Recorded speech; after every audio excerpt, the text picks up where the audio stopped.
O'zbekiston deganda dunyo sayyohlari ko'z oldida Samarqand, Buxoro, Xiva kabi ko'hna shaharlarimiz gavdalanadi. Shu o'rinda ona yurtimizga ochiq osmon ostidagi muzey, gumbazlar va minoralar yurti, islom madaniyati poytaxti kabi ta'riflar berilishini ta'kidlash lozim.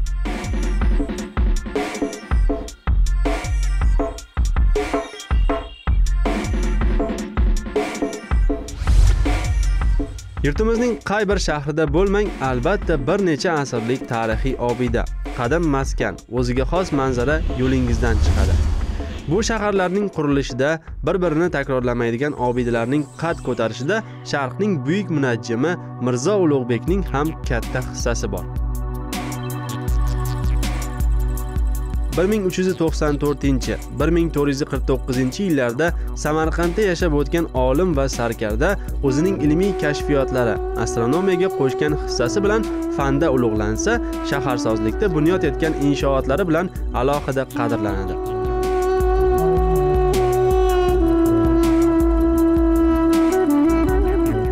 Avvalgi ko'rsatuvimizda Mirzo Ulug'bek tomonidan Buxoro, Samarqand va G'ijduvon shaharlarida qurdirilgan 3 madrasa haqida so'z yuritgan edik. Birinchi qismda madrasalarning qurilgan davri, egallagan maydoni va ta'lim yo'nalishlari haqida gapirib o'tgan bo'lsak, bu safar ularning arxitekturasi, naqsh va bezaklari, hujralar joylashuviga to'xtalib o'tamiz.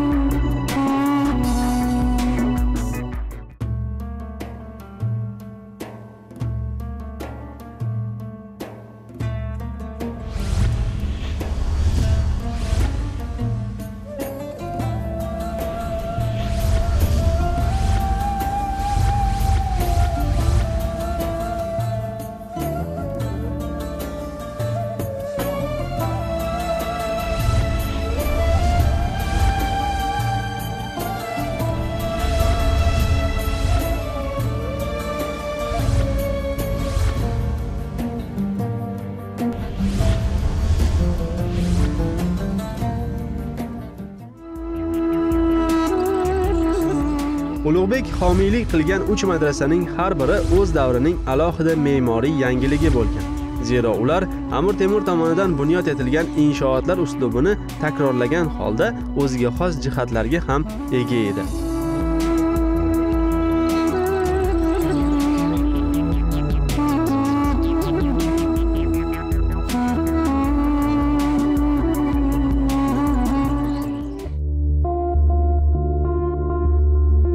Avvalo madrasalarning kirish qismi haqida gapirsak, Buxoro va Samarqanddagi madrasalar o'sha paytga qadar qurilgan inshootlarnikidan o'zgacha qilib ishlangan.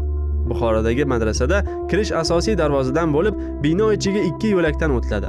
Darvoza to'g'risida esa temir panjara o'rnatilgan. Bunday yechim inshootning o'ziga xos yangiligi bo'lgan.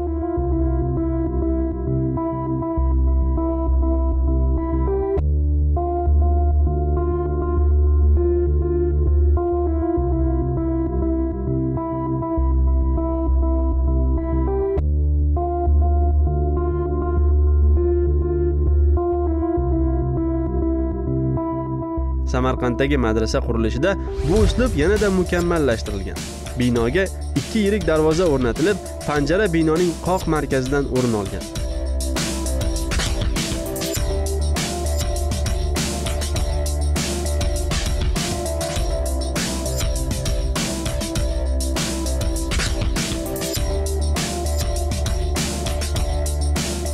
Shu paytga qadar inshootlarga kirish asosan peshtoqning markaziy qismidan bo'lishiga o'rganilgan edi.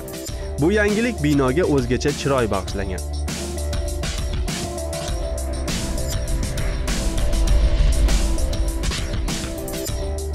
G'ijduvondagi madrasada esa bu kabi panjara o'rnatilmagan. Binoga peshtoq markazidagi darvozadan kiriladi.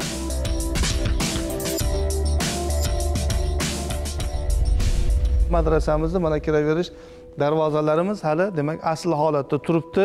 Bu o'sha qayrag'och, mahalliy tilda gujum deymiz, demak, mana shu darvozalarimiz asl holatda qanaqa bo'lsa, dastlab xuddi shu holatda demak saqlanib turibdi va uni old tomonlarini biz qisman restavratsiya ishlari mana shu 2003-yilda va hozirgi mana 2013-yilda ham amalga oshirilib, bir qancha ta'mirtalab ishlari qilindi. Qanchalab sayyoh mehmonlar keladigan bo'lsa, hammalari xursand, mamnun holatda va ajdodlarni demak qanchalik ilm fan kasbga, demak hunarga o'z davrida yetuk bo'lishganligini hammalari taajjubda, demak hayron qolgan holatda nima qilishadi, kelib ko'rib ketishadi.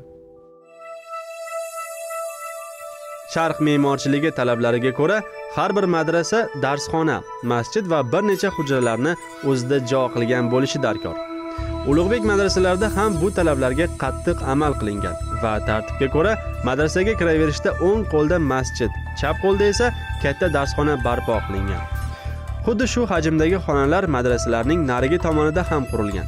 Madrasa talabalarining sonidan kelib chiqib, ularning kattaligi belgilangan.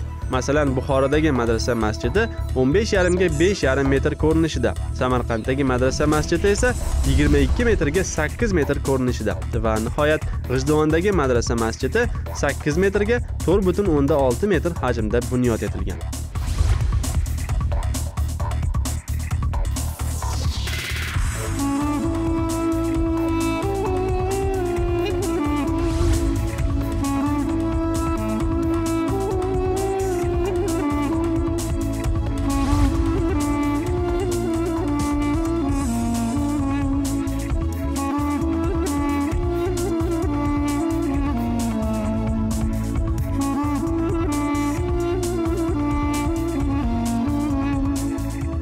Minora yurtimiz qadim me'morchiligining eng oliy jihati. Zero har qanday diniy inshoot oldida katta-kichik minora qad ko'tarishi biz uchun ko'z o'rgangan odatiy holdir. Ba'zi inshootlarda minoralar binoning yonida emas, to'rt burchagida jipslashtirib quriladi. Ulug'bek madrasalarida ham xuddi shu uslubdan qo'llanilgan. Buxorodagi madrasada asl minora bo'lmasa-da, minorani eslatuvchi 4 ta ustun qad ko'targan. U binoning umumiy balandligi bilan teng qilib ko'tarilgan. Xuddi shu holat G'ijduvondagi madrasada ham kuzatiladi. Samarqanddagi madrasada esa minora masalasi butunlay boshqacha hal etilgan. Mana bu siz ko'rib turgan bu Mirzo Ulug'bek madrasasining maketi deymiz. Bu ilmiy asosda qilingan. Nima uchun ilmiy asosda? Masalan, mana bu minoralar Afg'onistondagi Gavharshodbegim madrasasiga taqildi. Nimaga deganda, uning muallifi haligi me'mori ikkovniki bir. Mana bu old qismda peshtoqning yakuniy nimasi keltiriladi. Bu endi mana bu Sherdor madrasasiga nisbat berilganda, shuning uchun mana bu yuqori qismi tiklandi. Yana bir e'tiborli tomoni bu 4 ta gumbaz. 4 ta gumbaz. Mana shu maketda 4 ta gumbaz qo'yildi. Bu darsxonadagi 4 ta gumbaz.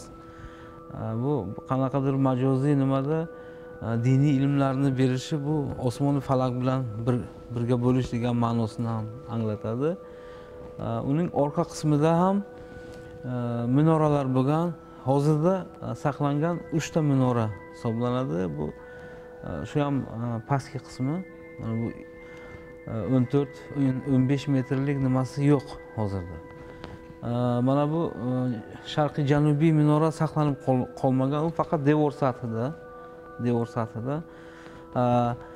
Gumbazlardan, darsxona gumbazlaridan faqat ichki gumbaz bitta saqlanib qolgani mana bu old tomondagi darsxona bo'lsa agar, keyingi tomoni ichki gumbazi o'tgan yili qurib bitkazildi, barqarorlashtirildi. Mana bu orqa tomonda hozir bolol va sajuft sifatida yopib qo'yilgan. Lekin ular ham nasib bo'lsa hisob kitoblarini olgandan keyin ichki gumbazi va tashqi gumbazi barqarorlashtiriladi. Ilmiy asosdagi masalan Najmiddin Kubro, bu Turkmanistondagi yodgorlik, Afg'onistonda Gavharshodbegim va ko'plab adabiyotlar, suratlar asosida tiklangan 1:50 asl maket hisoblanadi.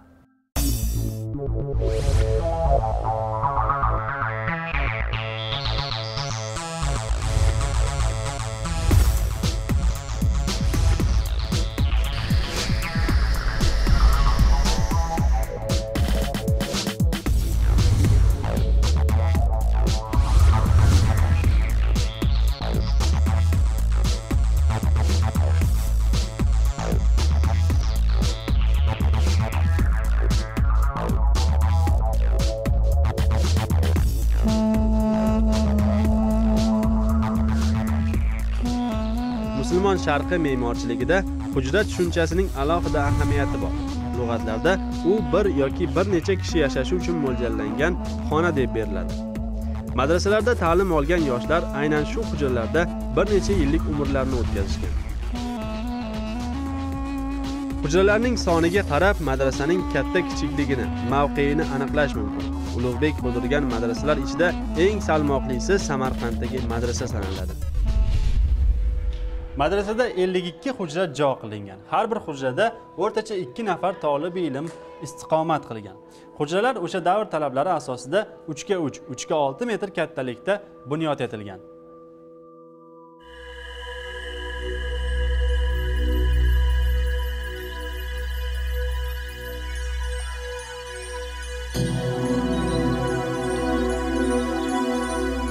.52 hujraga madrasadagi 4 ta yirik darsxona ham kiritilgan. Aslida talabalar yashashi uchun 48 ta xona ajratilgan. Hujralar qishda issiq, yozda salqin bo'lishini o'ylab, eshiklari kichik qilib ishlangan. Eshik tepasida esa xonaga nur tushishi va shamol aylanishi uchun panjarasimon devor qilingan. Ko'p joylarda bu kabi panjaralar yog'ochdan yasaladi, ammo Ulug'bek tomonidan bunyod etilgan har uchala madrasada panjaralar ham naqshinkor g'ishtdan yasalgan.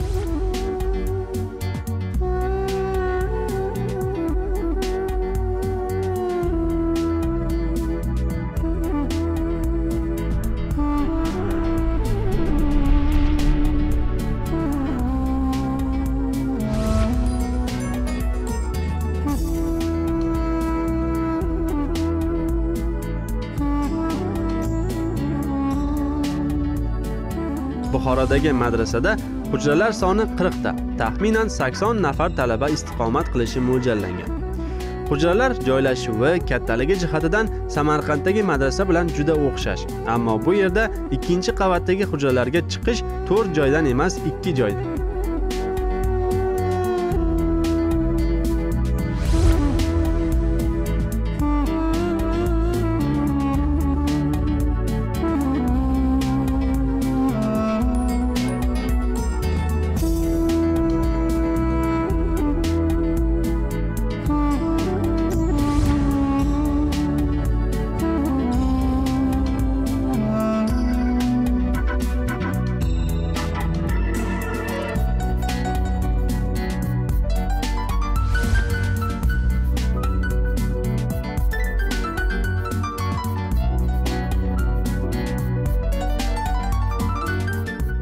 G'ijduvondagi madrasa hujralar soni jihatidan ham nihoyatda mo'jaz sanaladi.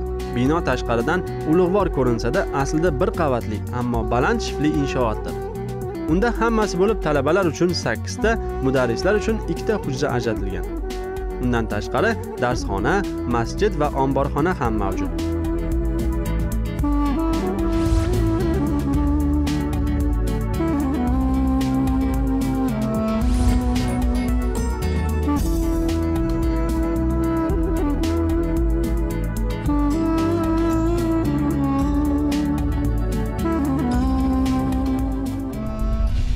Mana binolarning hujralarida demak asosiy hamma xonalarimizda eshiklari bir xil tepalikda, balandlikda, lekin asosan o'sha ustoz yoki kim o'sha ilmli kishilar, o'sha talabalarni ustozlar o'tiradigan o'rinda demak biz ko'rishimiz mumkinki, boshqalarga qaraganda biroz o'sha eshikning qaddi pastroq.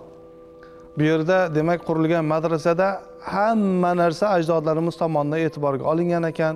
U poklik bo'lsin, demak madaniyat bo'lsin, arxitektura bo'lsin, yoki kim o'sha ilm odoblari bo'lsin, ya'ni ichkarida turgan ustozga nisbatan tashqaridan kiradigan talab ilm doimo tavozeda, hurmatda biroz egilib kirishligi va tavozeda chiqishligi va shu orqali ham o'zini qalbida bo'lgan manmanlikni, kibra havoni demak tarbiyat toptirishligi, demak bu qurilgan binolarda hamma narsa hisobga olingan ekan. Demak biz mana bu jihatlarni ham ularning ajdodlarimiz qilgan ishlarda, qurgan binolarda albatta ko'rishimiz mumkin ekan.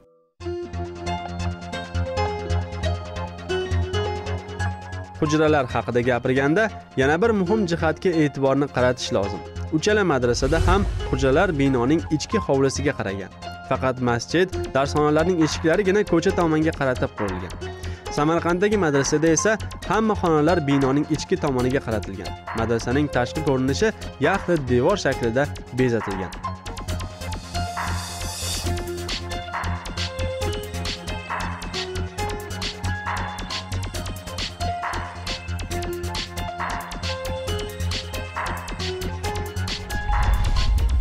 Bir paytlar Sharqning oliy ta'lim dargohi, o'ziga xos akademiyasi bo'lgan madrasa bugungi kunda sayyohlik markaziga aylangan. Har kuni bu yerni dunyoning turli nuqtalaridan kelgan 100 dan oshiq sayyoh ziyorat qiladi va ota-bobolarimiz bino qilgan inshootlarni ko'rib hayratga tushadi.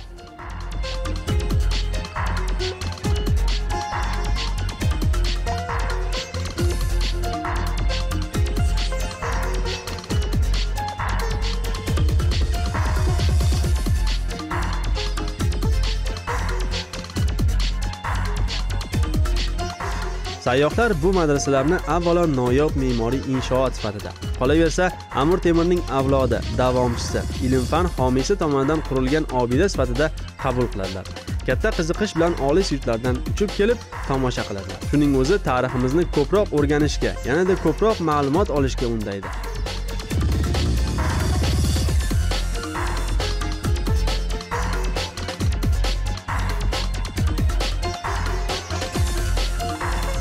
Mirzo Ulug'bek tomonidan bunyod etilgan uchala madrasaning bezalishi turlicha.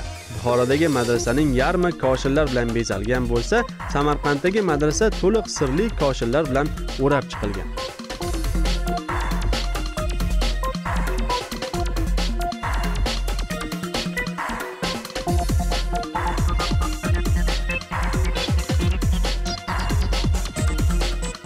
G'ijduvondagi madrasaning faqatgina ichki hovlisi qisman koshillar bilan bezalgan. Albatta, bu holat ularning bir necha bor ta'mirlangandan keyingi ko'rinishi. Ularning asl bezaklari qanchalar boy bo'lganini hech kim bilmaydi. Buxorodagi madrasaning bugungi ko'rinishida oq, moviy va feruzarang koshillardan foydalanilgan. Peshtoqning ikki yoni, hujralarning ravoqlari nozik did bilan bezatilgan.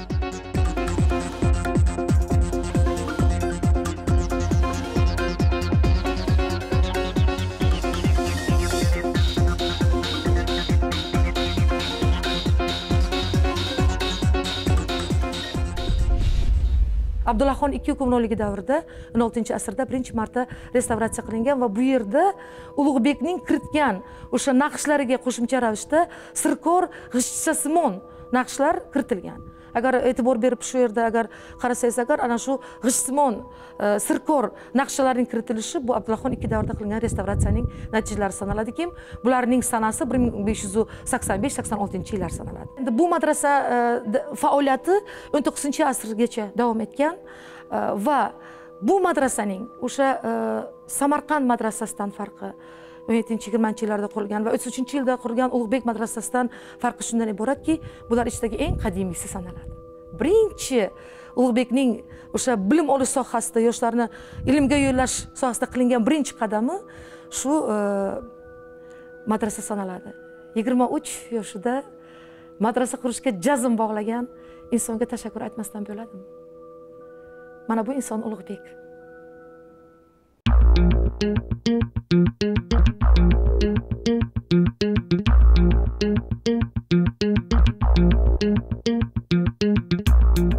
Buxoro madrasasi u qurilgandan salkam 2 asr o'tib qayta ta'mirlangan. Ta'mirlash ishlarining bosh me'mori Ismoil ibn Tohir ibn Mahmud Isfahoniyning nomi hujralardan birining eshigi ustida qayd qilingan. Me'morni ta'mirlovchi emas, asl quruvchi sifatida talqin etuvchilar ham bor. Ammo O'zbekiston Milliy ensiklopediyasida u ta'mirlovchi usta deb keltirilgan. Madrasaning yana bir yeridagi yozuv esa shaxsan Mirzo Ulug'bekning hikmati ekanligiga ishongingiz keladi. Bu madrasada boshqa madrasalardan farqli hadislardan shunaqa bir misol olinib, uning demak peshtoqiga uyib yozilgan. Unda shunday fikrlar bor. Bilim olish har bir muslim va muslima uchun farzdir. O'sha davrda Buxoroda islom dini naqadar qat'iy o'rnatilgan, qat'iy rioya qilingan bir davrda Ulug'bekning tarix sahnasiga chiqib, muslimlarning, muslimalarning, ayniqsa muslimalarning ilm olishga haqqi borligi va farzligi masalasini ko'tarib chiqish bu Ulug'bekning ma'naviy jasorati edi o'z zamonasi uchun. Bu madrasada alohida boshqa madrasalardan farqli o'laroq dars o'rlash uchun alohida o'quv darsxonasi bo'lgan. Mana hozir bizning Dorifullarda ham mana shunaqa o'quv zallari bor, lekin bu yerda ajdodlarimiz 15-asrda ana shunday narsani qurib, demak, talabalar uchun imkoniyat qilib berganlar. Bu kutubxonalarda Aristotelning, bu kutubxonalarda Platonning asarlari, tarjimalari shu yerda saqlanganligini biz ko'ramiz. Chunki arab tili ham o'rgatilgan va boshqa tillarga tarjima qilingan asarlar ham shu yerda saqlanib, shu yerda o'qiydigan talabalar undan foydalanish huquqiga ega bo'lganlar.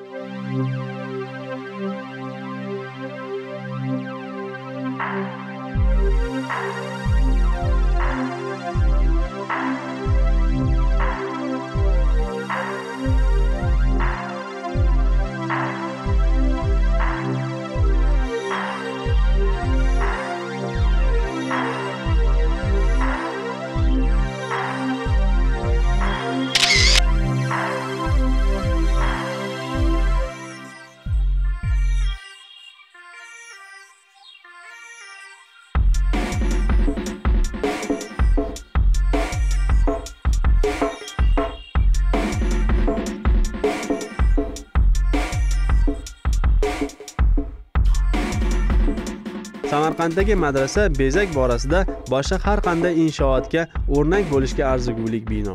Zero uning har bir qarichi koshin bilan bezalgan. Peshtoqdan tortib to poydevorga qadar bir-biriga mutanosib tarzda o'rnatilgan bezaklarda Mirzo Ulug'bekning yulduzlarga, astronomiyaga bo'lgan qiziqishiga ishoralar uchraydi. Peshtoqdagi yirik yulduzlar esa bu boradagi taxminlarni batamom yo'qqa chiqaradi.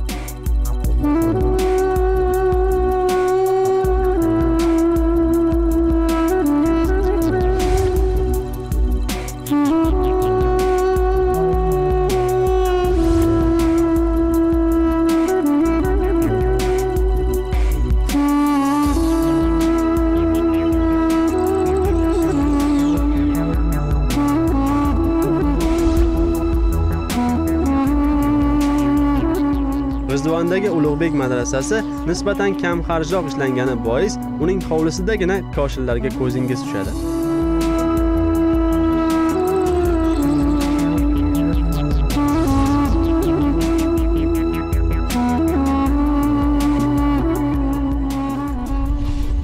Madrasani faqat tashqi qismiga e'tibor beradigan bo'lsak, tashqi qismidagi faqat old qismi koshin va bezaklar bilan bezatilgan. Lekin madrasaning yon tomonlari, ikki yon tomoni va orqa tomoni bu bezaklardan foydalanilmagan.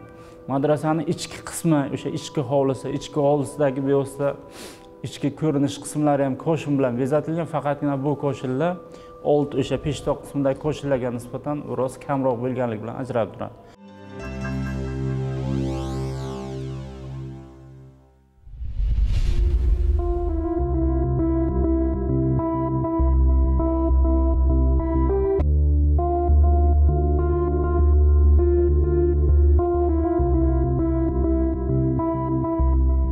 Mirzo Ulug'bek G'ijduvonda bir paytning o'zida 3 ta imorat bunyod etgan.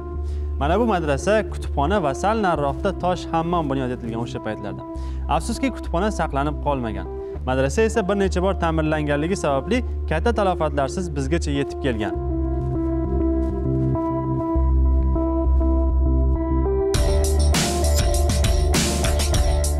Avval ta'kidlab o'tganimizdek, uchala madrasa ham shu bugungi kunga qadar bir necha bor ta'mirlangan. Bir muddat qarovsiz, tashlandiq holda qolgan inshootlar nihoyatda jiddiy ta'mirni talab qiladi. Shu bois ularga tez-tez mablag' ajratilib, asl holatda saqlash uchun sarflanadi. Mustaqillikning ilk yillaridan to shu bugungacha ularning har biriga alohida e'tibor qaratib kelinmoqda. Zero ota-bobolardan qolgan merosni har qancha mashaqqatli bo'lmasin, asrashga, qadrlashga har birimiz mas'ulmiz. Mana bu Mirzo Ulug'bek davrida G'ijduvonda qurilgan tosh hammomning bugungi ko'rinishi. Bir paytlar bu yer ham tashlandiq bo'lib yotgan.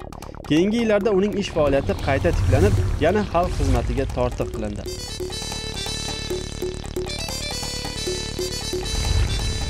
Ayni o'sha davrda qurilganini tasdiqlovchi biror manba bo'lmasa-da, har holda bugungi hammomlardan batamom farq qilishi kishida ishonch hissini paydo qiladi. Hammom xuddi yerto'la kabi yer ostida qurilgan. Ana shu xonaning tagida yana shuncha keladigan xona mavjud ekan. Yoqilgan olovning issig'i ana shu xonadan o'tib, tepadagi xonani qizdiradi. O'ziga xos me'moriy inshoot qaysi davrda qurilganidan qat'iy nazar e'tiborga molik. Uning hozir ham ishlab turishi hurmatga sazovor.